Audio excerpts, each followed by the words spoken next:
It's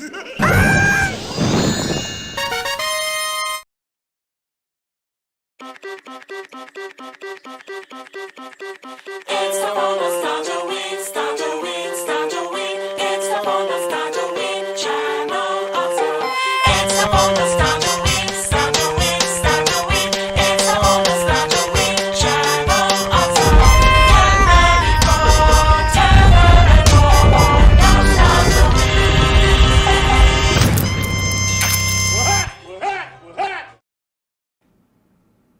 Hello, I'm the Nostalgia Critic guy. Remember it so you don't have to. And welcome to Nostalgia-Ween. Still at my house. Still at my goddamn house while the studio is still being fixed up. I feel like this place is just eating me up. You can guess what the segue is. What do you get when the writers of Rick and Morty mix with the writer of Nine and Corpse Bride? Family-friendly entertainment, of course. Monster House was released in 2006, produced by Steven Spielberg, and using Robert Zemeckis' motion capture animation at the time. And boy, does that show! Okay, it's not quite Polar Express AI art trying to eat you, but we can all agree this is another one of those movies where things never quite looked or moved right. But to the film's credit, that kinda works in its favor. Monster House is certainly a freaky and unique idea about a house that literally eats people. It sounds like a story you would make up as kids, so it only makes sense kids would be at the center of it. With the critical response being mostly positive and the box office not doing great, but combined with overseas, it balanced out alright. The film is getting a following around this time of year for being a family-friendly Halloween movie that kids can watch, but still has enough of a bite and oddness to it that makes it stand out. So, let's see if over 15 years later this oddness still helps it out, or if it just leaves it odd. So from another house I swear is trying to keep me trapped here, this is Monster House. I'm already confused. What season does this take place in? We open on a kid passing by a creepy old house owned by a creepy old man named Nevercracker, which almost sounds like a combination of slurs. Do you want to be eaten alive? Get out of here! He's played by, in case you couldn't guess, Steve Buscemi. As I suppose the animators were sick of hearing he's the ugliest cute since Gollum that they finally just made him look like Gollum. He's watched by a little boy named DJ, who documents all the toys the old man takes from kids who trespass on his property. His friend Chowder is visiting as his parents are heading out of town. Have you decided? Skulzer, her crypt keeper. Chowder, I don't think I'm going trick-or-treating this year. But as a combination of every fat kid in movies, this disturbs me. Like I mentioned before, the motion capture can be a touch distracting, but I think it works better in this than Polar Express because it's not at all trying to look real. Where Polar Express tried to combine kids' book illustrations with real life, this one feels like it's only trying to do the kids' book illustrations. So the style isn't quite as Frankenstein Uncanny Valley, or the equivalent of one Flash movie. I don't know why, but this gets a really big laugh out of me. My nose is in my brain! Let me see. Oh my god. What? You're a dork. My doctor was right, and really mean!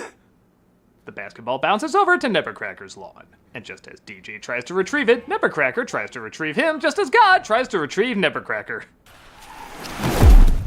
Please, I thought the only death in these movies was the box office for Mars Needs Moms.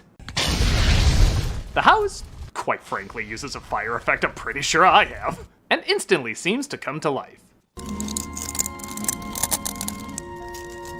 It's pretty cool how quickly the house seems to form a personality, like how this cracked window looks like it's trying to slit DJ's throat. It's like the Haunting remake if it was intentionally a kid's cartoon. The babysitter named Z arrives, played by Maggie Gyllenhaal, and much like the house, almost everybody in this is some kind of monster. Why'd you break that? But I didn't. Yeah, let me ask you something. Who are they gonna believe? These characters are making the Home Alone family look sweet! We're given a pretty imaginative and pretty creepy moment when a very familiar shadow makes its way into his room.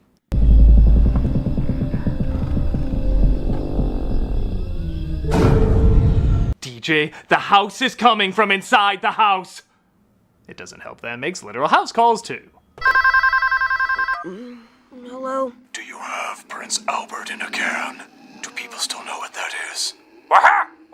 Z has her boyfriend Bones over, played by Jason Lee, because that was the law. You literally couldn't shoot anything without Jason Lee back then. And he's about as supportive as Z is. Did you know he was Oh serious? man, give her back. You mind? Oh, come on, gross! I have a fall for that! When Bones is thrown out of the house, the other house is more than happy to take him in, taunting him with the kind Nevercracker took when he was a child. Hey, you Bonesy. That's the last you'll ever see of Jason Lee again. No, really, look him up. Where'd he go? DJ meets up with Chowder and they go to inspect the house to see if Nevercracker really is back from the grave. The house literally tries to eat him up though, and they go back home. Grace, come here. There's a sinister-looking kid I want you to see. We're then introduced to Jenny, a kid selling candy for her school, and apparently is a pretty good saleswoman. Parents left you $40 in emergency money. They left me $30. You give me $20, I write a receipt for $30, and you pocket $10. You're good. I can spend that on the ponies. You gamble too? No, these ponies. I'm like 12. She makes her way to the next house, and DJ and Chowder try to stop her. Come here.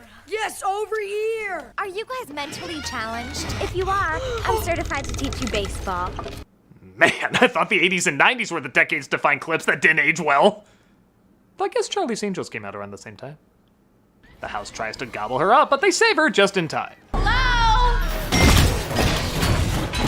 Tell that house that clearly just so haunting you to stop lying. It's not haunted. You want to tell me what's going on? They bring her up to speed on what's going on with the house, while also trying to unimpressively impress her. Hey, DJ, got any beer? Well, hello there. I was just busy making this a PG movie. I can say up to 3 bad words, too. Two-term class president at Westbrook Prep. There's a great taco stand near there. I hate Mexican food. Me too. Dumper, weirdly, there's nothing more American than loving Mexican food, and for some reason, Taco Bell. Yeah, it doesn't make any sense, but it's also very American. Just sits there waiting, mocking us with its mouseness. May I please use your phone? What you just saw is a training video for how to handle a Russell Brand. Oh! The house continues to gobble things up, so they call the cops, played by Nick Cannon and Kevin James. We have reason to believe that there's a dangerous creature inside that house. Problem is, it sounds kinda not real. If that house is alive, then I'm the President of the United States.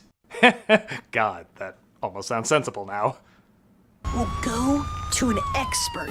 They go to a guy named Skull, played by John Heater, who they consider the smartest guy in the world. And as you can already see, that seems very unlikely. Or maybe he was until he met this guy. You've got to strike at the source of life. The heart. But houses don't have hearts. You might be right about that. That's not true. You just have to get it some home, Zach, and soon it'll be the house from Encanto. So the kids try to start with the heart, and figure since the chimney is always burning, the furnace must be the heart. If we want to put out the fire, we're gonna have to go inside. I legit love this plan they come up with for how to sneak in without getting gobbled up. We fill the dummy with a few gallons of cold medicine. Feed the dummy to the house. House eats the medicine. House goes to sleep. We get in there, douse the fire, and get out. I think it just needs a painted tunnel and a wall to run through, but aside from that, it's very sound logic. They start putting the plan together. We zoom in on this very unimpressive picture. Why does he keep that? Oh, for a scene transition, got it. And they Toy Story 2 their way to the house. All right, little vacuum cleaner dummy. You don't be scared. That's not how I trained you. I love you, vacuum cleaner dummy. You know, I'm glad these characters are fictional, because I don't want to think about what they do when they're alone. The cops ruin the plan, though, and end up getting eaten instead. I am okay with this. A little of them goes a long way. Or at the very least, this one. Drop your weapons. Huh? You hear that? Diva Diva? You guys are going to jail. You tested me? How tough, girl? We are super cops. Yeah, I doubt this is one of Nick Cannon's higher rated performances. Oh, guess it is. That is illegal! I'm not a big jump scare guy. I think most of them are pretty lame, but I do laugh at how well this one's timed out. Just try to stay calm, okay? We'll be alright if we just stay calm. It's no Exorcist 3, but it's Exorcist 3 Jr. God, now I'm just wondering what that production would be like. The house eats up the car, but the kids get out before they're torn to shreds. The house seems unaware they're inside, and they try sneaking around without waking it up. DJ, did you ever see a wife? No, but I heard he posed for a photo series called American Goddamn. There! Right there! Shoot it! They get scared and shoot their super soakers. No, really, what did they think those were gonna do? And they start to put together the layout of the house. If those are the teeth, and that's the tongue, then that must be the uvula. So it's a girl house. Spoilers! They make their way downstairs where they locate all the toys that were taken over the years. They find his wife Constance, or at least her body encased in cement, and apparently he built a secret shrine to her. Why would he build her a shrine if he murdered her.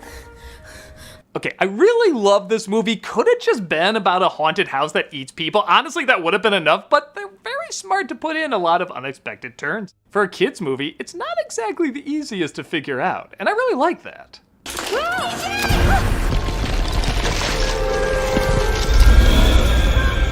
What do you know, she really was big-boned. The house wakes up, and in a shot that's so cool, I actually had to rewind it to see how it worked. The kids discover it's using the reflection of the windows to shine light on them. Killer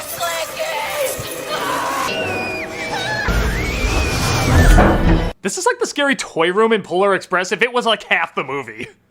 The UV light.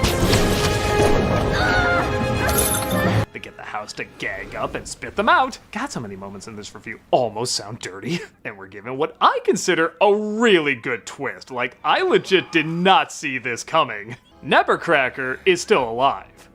Honey? I'm home. That's right, the house was actually his dead wife Constance the whole time. Oh, but it's no problem, sweetheart. It's no problem at all. It's her. The house is her. I don't care if this is a kid's movie, that is a really good twist. In a flashback, we see she was the fat lady at a circus and Nevercracker's heart went out to her for being so mistreated. And thus, they ran away together. I can take you away from here. Yes.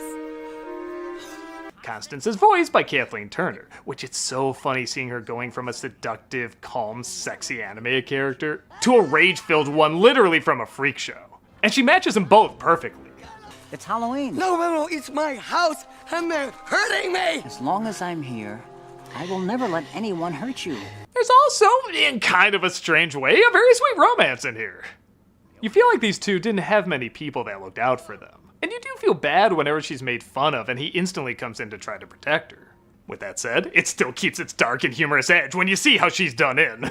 You hooligans!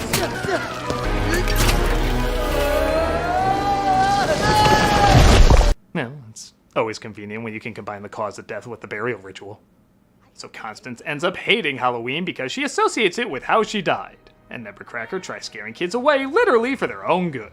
I know that you've been protecting us all these years, but now it's our turn to protect you. Let her go. When he's encouraged to move on with his life, no big surprise, Constance freaks out and tries to attack. The way the trees connect to the house as arms to make it move is pretty damn cool. It's fun seeing how this monster changes and evolves throughout the movie. Oh, now. Oh, my sweet. Oh, don't rub there. That's her. You know, I don't want to imagine what's what with this thing anymore. He tries blowing up the house, hoping it will allow her soul to move on, but once again, big shock, she doesn't like that, so the kids try to help him out. Take this. You have to help me, please. Man, handling explosives and heavy machinery? Remember when talking about beers was the most concerning part of this PG movie? So they plan to throw the dynamite in the chimney to finally blow up the house and... Or maybe that works too, okay. No, of course that doesn't work because monster movies, and I'll be honest, the climax goes on a little bit. It's not bad or anything, it's just kind of your generic typical fare that, weirdly, a movie with this good a script doesn't feel that creative. Even when the house takes a different shape, it's not as much fun as the first design. It kind of looks like one of those prickly stress balls you had as a kid. So you're just kind of waiting for the usual stuff to happen with people running, jumping, screaming, swinging on things. But it doesn't go on forever. The dynamite is finally tossed into the chimney, blowing up the house for good. Nevercracker is heartbroken, but he also finds joy in the both of them being released from their misery. Yeah, I think it's kind of an odd moment to sort out. We're free. We're free! Well, he's happy. For the trick-or-treaters, they give back all the toys the house took over the years, just as DJ's parents return home. Right, thanks. After all that time Chowder tried to get his basketball back from the house, we get a pretty funny payoff. I think I like baseball now. They finally decide to go trick-or-treating, and to make all the parents happy, all the people gobbled up are free during the credits. You and I inspect some candy, huh? We should go eat some candy, too. Yeah, that's a good one. But still, this movie's pretty good. I can't quite put it up there with the other Halloween cartoons I watch every year, but the script is much smarter than it has any right to be. It's a wildly imaginative idea, and though a touch dated, the animation still has enough style to be enjoyable. It's not a Halloween movie I watch every year, but maybe every 5 years I'll pop it in and watch it again. Because let's face it, it's a bright script with a bright premise, and my guess is, still has a bright future. Not that I have much of one still doing Nostalgia-Weens here at my house. I mean, by God, how long do I have to keep filming, Amir? What is that? What is... Oh my God, it's to be continued!